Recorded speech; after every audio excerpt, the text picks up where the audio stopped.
So, magandang umaga sa atin na Kalipi, brother. Nasa Kandungan Bayan, sa Gipkapa Operative po tayo ng ating pong medical missionary na kung saan po ay pinapalaganap natin sa pamamagitan po ng ating dakilang host at ng ating kabalikat at kaulayaw, Tony Falcon ng Lingkod Bayan Media.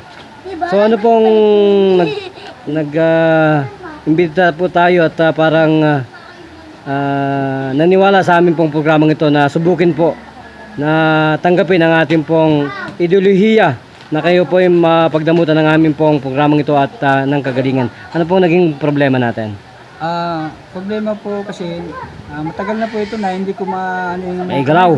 May galaw dahil parang may napunit na napupunit. No. Masakit po. Pero ngayon po na nagamot namin, Dok.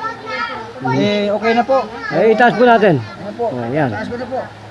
So wala pong kasinungalingan yan? Hindi po. Dati po kayong nasa barangay na auxiliary ng barangay natin. Barangay Tahid po. Ngayon po salesman na tayo. So mayroon po pala kayong lukuhin at kayo po dating ex-barangay personnel. Opo, totoo po. So alin po mas maliwanag, itong salamin natin o parehas na? Parehas na po. Okay.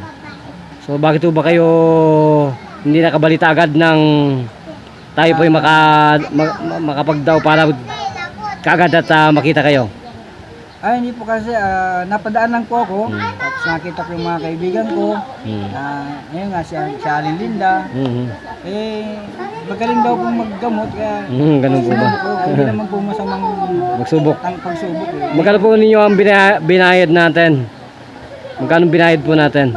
Wala po. Charity po yan. Charity po. Charity po, napakalaki po. Libre po yan, charity.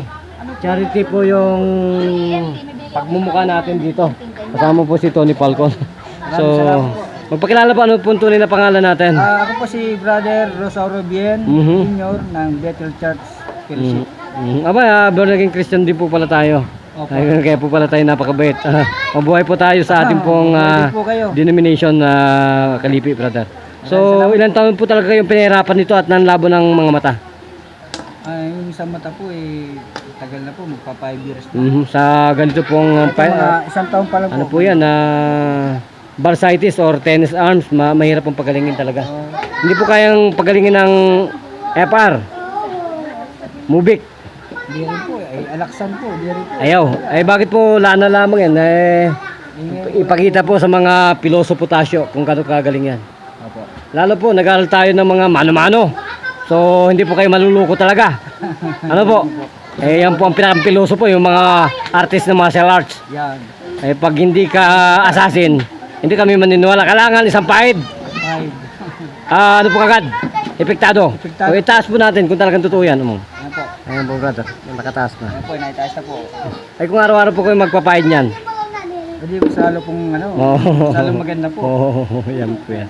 Yan po ang ating produkto na talagang pinamumudbud po natin at pinapakilala po at binabato sa buong sambayan ng Pilipino ng ating Republika ng Pilipinas na huwag na po tayong magpatika-tika.